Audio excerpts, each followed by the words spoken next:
दोस्तों नमस्कार, मैं गौरव देवांगन ट्रेडर गौरव के इस YouTube चैनल में आप सबका एक बार फिर से वेलकम करता हूं। सबसे पहले आप सबसे क्षमा मांगना चाहता हूं। बहुत दिनों तक एक गैप क्रिएट हो गया और मेरे वीडियोस आप लोगों को नहीं मिल पाए, उसके लिए क्षमा प्रार्थी हूं।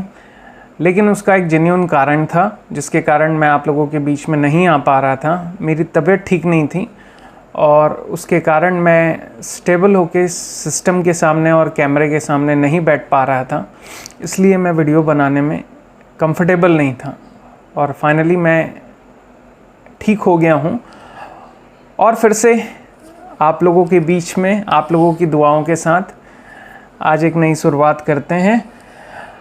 आज हम बेसिक्स ऑफ इन्वेस्टमेंट की सीरीज़ के वीडियो के लिए आए हैं और आज मैं आप लोगों को बताऊंगा कि होल्डिंग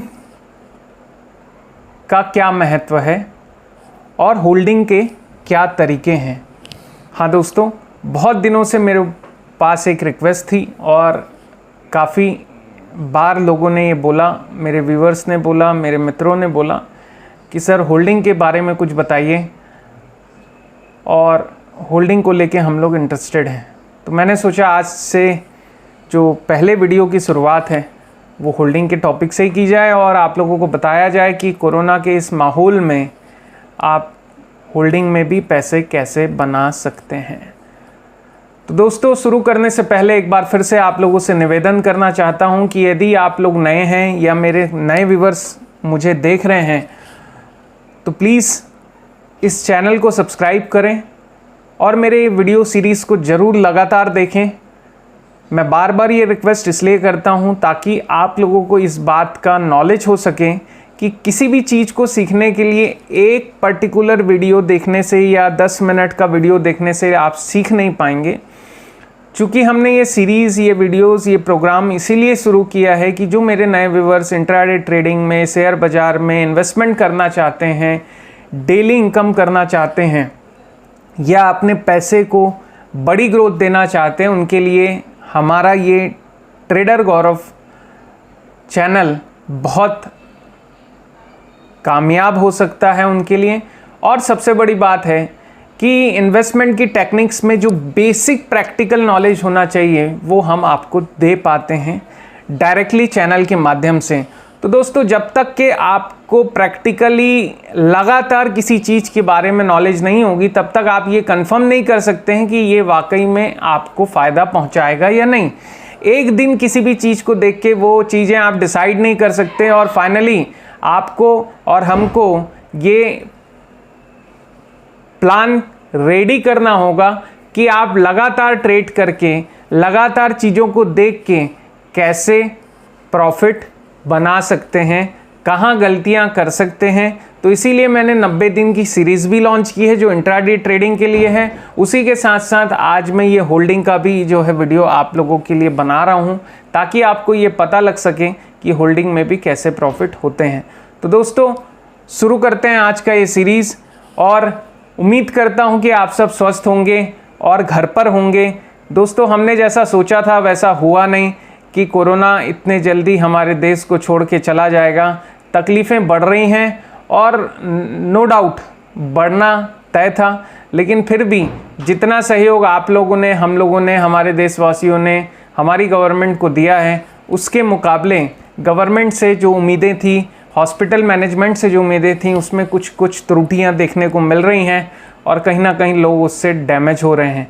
फ़िलहाल इन सब के लिए सबसे बड़ी एक ही चीज़ है, वो है आपको और हमको घर पे रह के सुरक्षित रहना पड़ेगा, अदरवाइज़ बहुत बुरी स्थिति आ सकती है दोस्तों। इसलिए अपना ध्यान रखिए, स्वस्थ रहिए, कहीं बाहर मत निकलिए। ये बात मैंने बार बार आप लोगों से निवेदन की है इस वीडियो सीरीज़ के माध्यम से।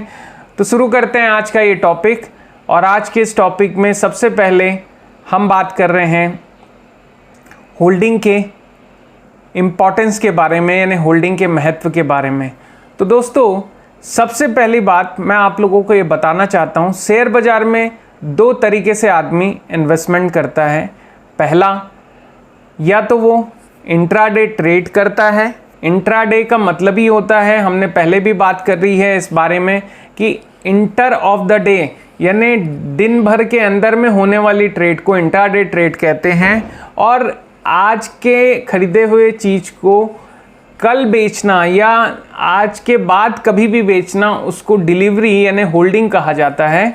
दोस्तों, डिलीवरी ट्रेडिंग में भी दो एस्पेक्ट होते हैं, या तो आप T+2 T+3 लेवल पे भी डिलीवरी उठा सकते हैं। कहने का मतलब यह है कि यदि आपका ब्रोकर आपको परमिट करता है तो आप आज खरीदे हुए माल को बिना एक्स्ट्रा पैसे दिए हुए 2 दिन 3 दिन तक होल्ड कर सकते हैं। लेकिन ये मैं बार बार बताना चाहता हूँ, ये डिपेंड करता है आपके ब्रोकर के कंडीशन के ऊपर में कि वो आपको अभी इस माहौल में अलाउ कर रहा है या नहीं।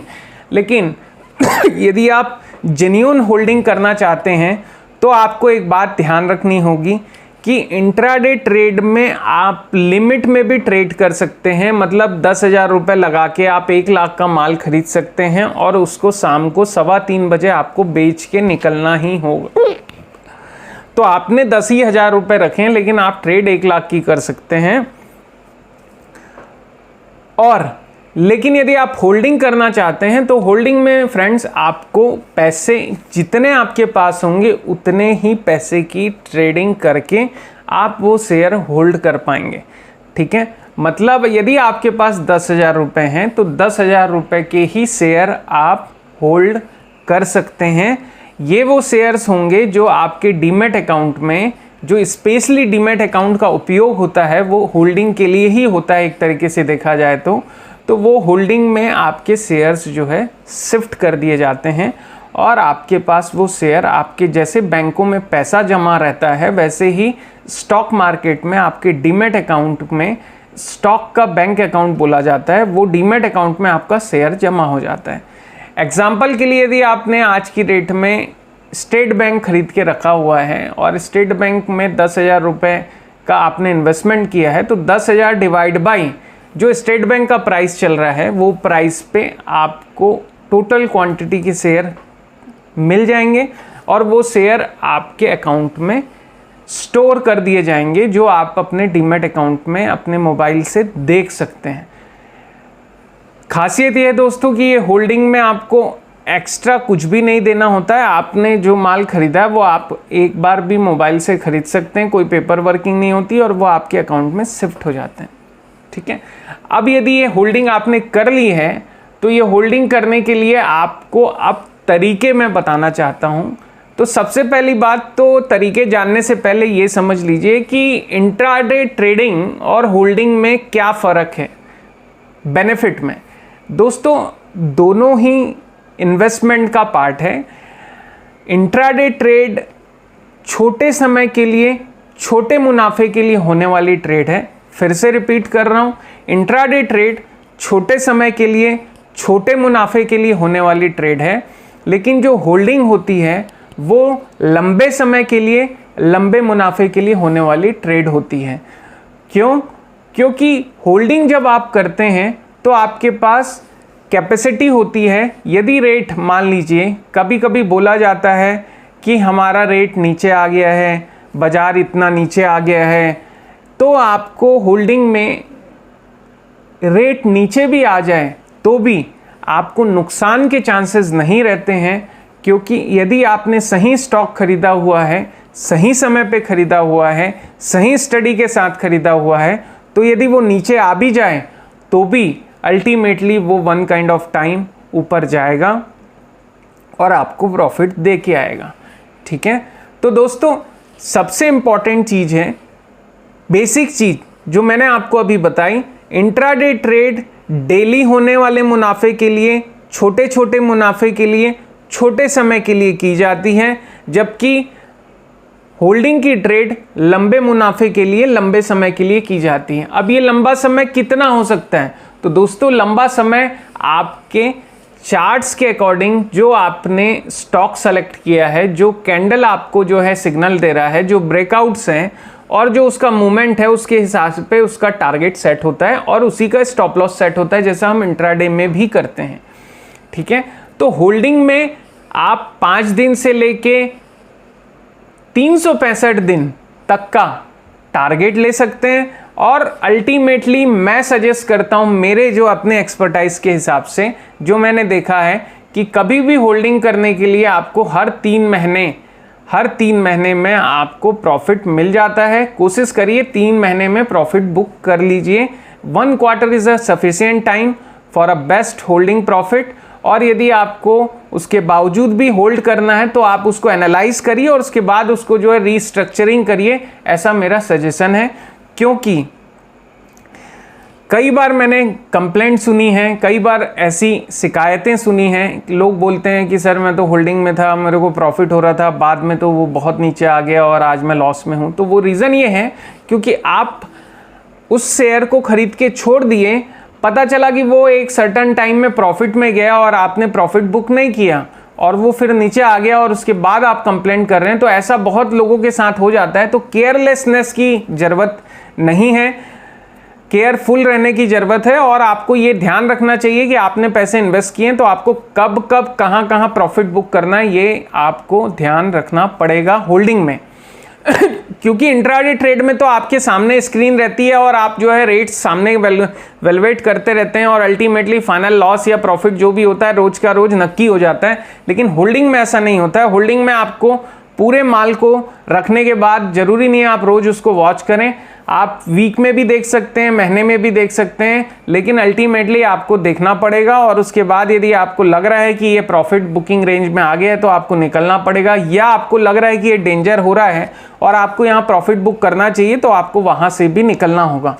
कहने का एंड ऑफ द कंक्लूजन ये है कि आपको होल्डिंग करते समय कॉशस रह के होल्डिंग करना है। ये नहीं कि लेके छोड़ दिया और भूल गया, ऐसा नहीं है।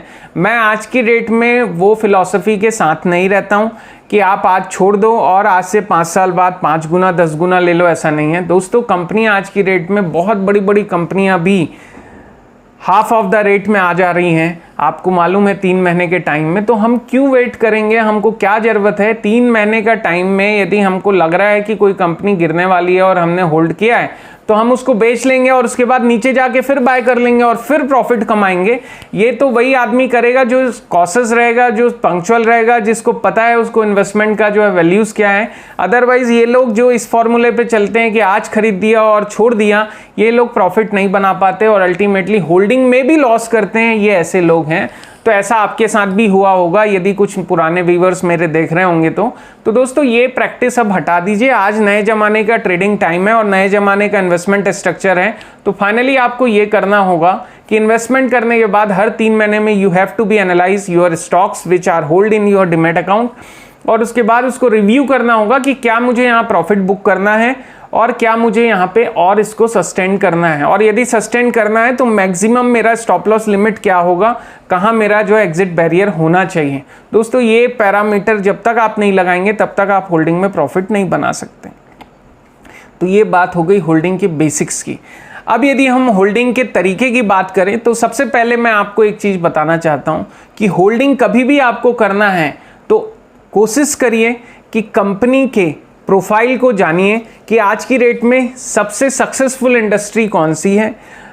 उसके बाद आपको ये नोटिस करना है कि आप सबसे ए ग्रेडेड कंपनी उसमें से कौन सी है।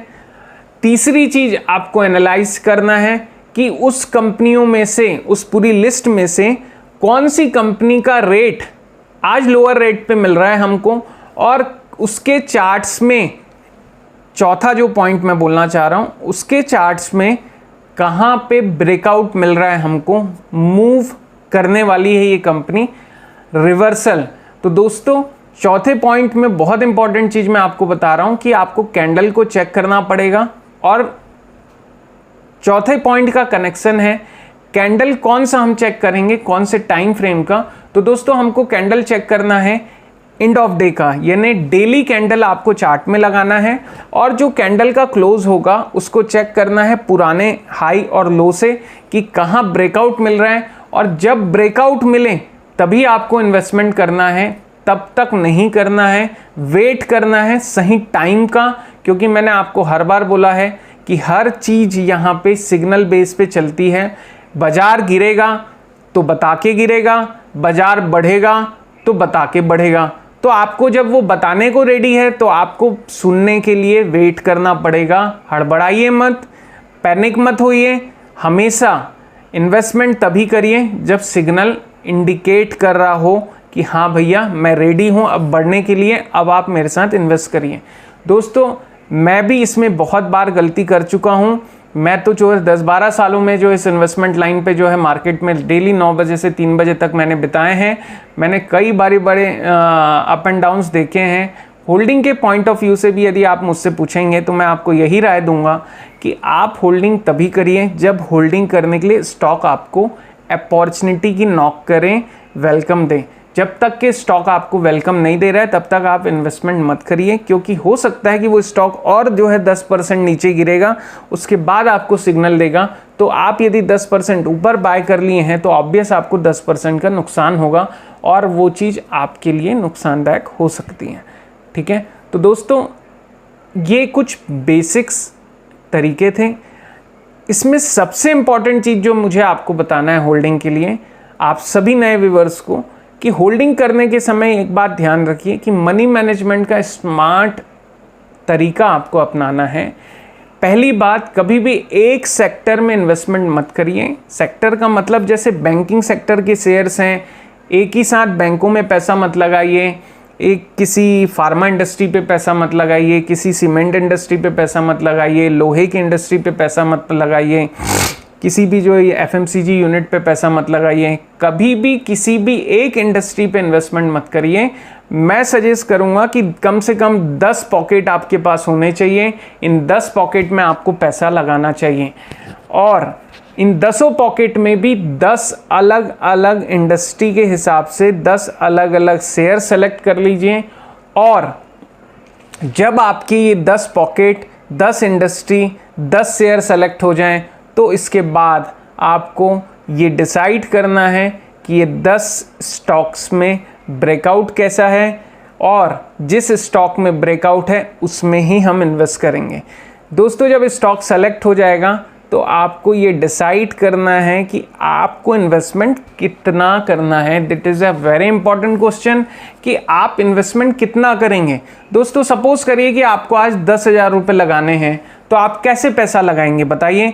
तो आपको मैंने ये बताया कि यदि आपने 10 सेक्टर का चुनाव किया है कि मैं फार्मा में पैसा लगाऊंगा, मैं ऑटो में पैसा लगाऊंगा, मैं जो है स्टील इंडस्ट्री में पैसा लगाऊंगा, ऑयल एंड गैस में पैसा लगाऊंगा, मैं पावर सेक्टर में पैसा लगाऊंगा, मैं सीमेंट इंडस्ट्री में पैसा लगाऊंगा, फूड प्रोसेसिंग इंडस्ट्री में पैसा लगाऊंगा और आपका बैंकिंग सेक्टर में पैसा लगाऊंगा, बहुत सारी इंडस्ट्री है। यदि आपने 10 इंडस्ट्री सेलेक्ट कर ली और 10 इंडस्ट्री के अलग अलग 10 स्टॉक सेलेक्ट कर लिए हैं और उन 10 स्टॉक में आपको इन्वेस्ट करना है, तो ऑब्वियस आपको 10,000 रुपये को 10 भाग में डिवाइड करना है।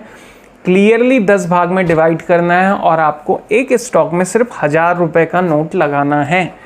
फिर से रिपीट कर रहा हूँ, आपको एक स्टॉक में 1,000 रुपये का नोट लगाना है यदि आपकी कैपिटल 10,000 रुपये की है। और दूसरी बात, यदि आपके पास रेगुलर 10-10 हज़ार रुपये SIP करनी है तो भी आपको मैं यही सजेस्ट करूंगा कि आप 10,000 रुपये को 10,000 रुपये महीने के हिसाब से लगाइए, लेकिन हर महीने 1,000 रुपये हर स्टॉक में टॉपअप करते जाइए, तो वो अल्टीमेटली बहुत बड़ा ब्लास्ट बनेगा आपके लिए। क्यों? इन 10 पॉकेट से आपको करना अल्टीमेटली क्या होगा, वो ये होगा, इसका इम्पैक्ट ये पड़ेगा आपके पोर्टफोलियो में, जिसको ये जो पूरी चीज़ें आप करेंगे ये आपका पोर्टफोलियो डिज़ाइनिंग कहलाएगा। यदि आप ये पोर्टफोलियो डिज़ाइन कर लेंगे तो अल्टीमेटली इस पोर्टफोलियो में सबसे बड़ी चीज़ ये होगी कि आपका रिस्क जो है वो बिल्कुल जो है ज़ीरो में आ जाएगा। क्यों? क्योंकि जब आप 10 इंडस्ट्री चूज़ करेंगे तो आज तक ऐसा नहीं हुआ इंडिया के इतिहास में कि 10 इंडस्ट्री बिल्कुल ब्लास्ट हो गई है, ऐसा नहीं हुआ। जैसे आज कोरोना हुआ, अभी कोरोना का संकट आया भी देश में, तो फार्मा इंडस्ट्री बढ़ रही है ना। ऐसा नहीं है कि कोई इंडस्ट्री बैठ गई है, होटल इंडस्ट्री बैठ गई है, एविएशन इंडस्ट्री बैठ गई, लेकिन फार्मा इंडस्ट्री इज परफॉर्मिंग। सो आज की डेट में ऐसा नहीं हो सकता कि कभी भी एक साथ सारी इंडस्ट्री कोलैप्स कर जाए। इसीलिए मैंने आपको बोला कि आप 10 पॉकेट्स में अपना फंड इन्वेस्ट कर दीजिए और 10 अलग अलग इंडस्ट्री होनी चाहिए, ना कि 10 अलग अलग जो है बैंकिंग सेक्टर के शेयर में आपने डाल दिया पैसे, ऐसे नहीं होने चाहिए। 10 अलग अलग सेक्टर में पैसे लगाइए और डिवाइड रूल पे पैसे लगाइए। जब आप ये करेंगे तो क्या होगा कि 80% चांसेस ऐसे रहते हैं कि कंपनियां परफॉर्म कर जाती हैं। यदि 20 से 30% हर कंपनी आपको प्रॉफिट देती है तो 10,000 रुपये आपको 30% से 40% का मुनाफा एक साल में दे देगा। मिनिमम मैं आउटपुट आपको बता रहा हूँ, कम से कम होल्डिंग करने के लिए जो आउटपुट आता है वो मैं बता रहा हूँ आपको 30-40% ईयरली बेनिफिट आपको मिलना ही मिलना है यदि आप सही स्टडी करके पैसा लगा रहे हैं। वैसे तो मेरी कई स्टडीज़ ऐसी रही हैं जहां हमने पैसे लगाए हैं 3 हफ्तों में या 3 महीने में ही पैसे जो है 30-40% हो गए हैं, लेकिन you don't focus on that. Target minimal और luxury profit as compare my side कि साल का 40-50% का मिनिमम रेंज रख के चलिए, that is more than enough for a long term gaining. क्योंकि आज एफडी का जो रेट ऑफ इंटरेस्ट है वो 7% के आसपास घूम रहे हैं। अब आप साल का 7% बैंक दे रही है और आप साल का 40% कमा रहे हो, दैट इज़ टू गुड। लेकिन इसीलिए मैं बोलता हूँ लालच करने वाले लोग मुझे पसंद नहीं है और शेयर बाज़ार को तो बिल्कुल पसंद नहीं है ऐसे लोग। तो शेयर बाज़ार उनका हमेशा पैसा लेके बैठ जाता है, तो इसलिए आप भी लालच मत करिए। ऑल टुगेदर यदि आप ऐसे SIP करते हैं 1,000 रुपये महीने की करते हैं या साल में 10,000 रुपये 10 अलग अलग इंडस्ट्री पे भी लगाते हैं, तो मैं ये जान सकता हूँ कि 5 ईयर्स ऑनवर्ड्स आप इस पैसे को 5 टाइम्स भी देख पाएंगे। ये गारंटी नहीं है लेकिन कैन बी पॉसिबल। क्यों? क्योंकि आपने सही तरीके से इन्वेस्टमेंट करने का प्रोसेस अपनाया है। दोस्तों कभी कभी कोई शेयर्स ऐसा होता है जो रॉकेट की तरीके से भागता है। एक छोटा सा एग्जाम्पल इस 3 महीने का देख लेते हैं। What is going on in 3 months? मार्च में सारी कंपनियों की बैंड बजनी शुरू हुई। सारी कंपनियों के चार्ट ने हमको हॉर्न देना शुरू कर दिया था कि मैं गिरने वाली हूँ, मैं गिरने वाली हूँ, मैं गिरने वाली हूँ। और अल्टीमेटली मार्च में 2 तारीख, 4 तारीख, 5 तारीख, 10 तारीख के बाद से बाजार गिरना शुरू हुआ और अल्टीमेटली फाइनली क्या हुआ कि टोटली बाजार जो है स्लैग किया। तो दोस्तों आज रिलायंस की यदि मैं बात करना चाहता हूं आपके साथ, इतने बुरे हालत में भी रिलायंस ने कई सारे अप एंड डाउन्स किए होंगे, इतने बड़े बड़े इन्वेस्टमेंट रिलायंस ने किए, लेकिन इस टाइम पीरियड में रिलायंस के लिए सबसे मूविंग मोमेंट हो गया। क्यों? क्योंकि आज की डेट में आदमी घर बैठे सबसे ज़्यादा जो है यूज़ किसी चीज़ का किया तो वो इंटरनेट का किया, सबसे ज़्यादा यूज़ किसी चीज़ का किया तो वो कॉलिंग का किया। तो दोस्तों कहीं ना कहीं इंडस्ट्री में ग्रोथ आई, जियो को फ़ायदा मिला और इसी के कारण आज ये हुआ कि जियो में जो है इन्वेस्टमेंट के लिए फेसबुक जैसी कंपनी ने भी जो है अपना पार्टिसिपेशन आगे बढ़ाया और रिलायंस 800, 850, 900 रुपये के भाव में पहुँच गई थी मार्च की क्राइसिस में जब कोरोना का जो अप डाउन्स आया। लेकिन आज रिलायंस वापस 1500 रुपये पे ट्रेड कर रही है। दोस्तों that is the huge benefit. यदि आपने 800-900 रुपये पे उस समय इन्वेस्टमेंट किया होता और यदि हम लोगों ने वहाँ पे इन्वेस्टमेंट आप लोगों का जो है फाइनल किया होता तो आज की रेट में आप 600-700 रुपये के प्रॉफिट, यानी ऑलमोस्ट डबल के प्रॉफिट में बैठे होते मात्र 3 महीने के गैप में। तो ऐसी भी अपॉर्चुनिटी आपको देखने को मिलती, ये होल्डिंग में भी पॉसिबल है, इंट्राडे में नहीं। इंट्राडे में तो हम 5 रुपये 8 रुपये लेके भी बहुत एक्साइटेड हो जाते हैं, लेकिन होल्डिंग में आप 500-600 रुपये भी ले सकते हैं। दोस्तों ये एग्जाम्पल अभी अपने को देखने को मिला है। तो ध्यान रखना है आपको कि होल्डिंग के तरीके मैंने जो आपको बताए हैं। दोस्तों यकीन मानिए कि यदि आप सही तरीके से इन्वेस्टमेंट करेंगे तो होल्डिंग में आप अपने पैसे को ट्वाइस नहीं, थ्राइस नहीं, 5 to 10 टाइम्स कर सकते हैं। और ये कोई बहुत मिरेकल नहीं है, ये शेयर बाजार में ही पॉसिबल है। तो दोस्तों आपको सही एंट्री लेना आता है, सही तरीके से इन्वेस्ट करना आता है और सही समय में इन्वेस्टमेंट करना आता है तो आप इस होल्डिंग के सेगमेंट में भी किंग बन सकते हैं। और मुझे पूरी उम्मीद है कि जो भी मेरे फ्रेंड्स अभी इस वीडियो को देख रहे हैं या देखेंगे, उनसे मेरा निवेदन है कि मेरा गुल्लक वाला जो एपिसोड है वो ज़रूर बार बार देखिए। मैंने उस पर गाइड किया हुआ है कि आपको कैसे गुल्लक के रूप में जो है अपने आप को जो है इन्वेस्टमेंट से जोड़ना चाहिए और वाकई दोस्तों आपको बहुत बड़ा बेनिफिट होल्डिंग से भी मिल सकता है। लास्टली मैं आपको एक बात बोलना चाहता हूँ होल्डिंग के लिए, कि एक ट्रिक देना चाहता हूँ कि होल्डिंग में भी आप जो है ना अपने 10,000 रुपये को इन्वेस्टमेंट करना चाहते हैं तो 10,000 रुपये पे जो 1,000 रुपये आप इन्वेस्ट कर रहे हैं ना, उस 1,000 रुपये को भी और 10 भाग में तोड़ के इन्वेस्ट करिए, 100 रुपये करके इन्वेस्ट करिए, रोज हर हफ्ते करिए। यदि आप एक महीने में 1,000 करने वाले ना, तो एक महीने में 10 बार में 1,000 रुपये को 10 बार करके डालिए। जितना ज़्यादा आप ब्रेक करके डालेंगे, जितने ज़्यादा पीसेस में आप इन्वेस्टमेंट करेंगे, उतना एवरेज आपको रेट मिलेगा, उतना प्रॉफिट आप बनाएंगे। दोस्तों ये बहुत ही इम्पॉर्टेंट फॉर्मूला है, इस बात को आप नोटिस करिए और डेफिनेटली आपको बेनिफिट होगा। कभी भी एक बार में चीज़ मत खरीदिए, कभी भी एक बार में इन्वेस्टमेंट मत करिए, हमेशा थोड़ा थोड़ा थोड़ा थोड़ा बाय करिए, आपके लिए वो जकीरा बन जाएगा। तो दोस्तों आज के लिए इतना ही।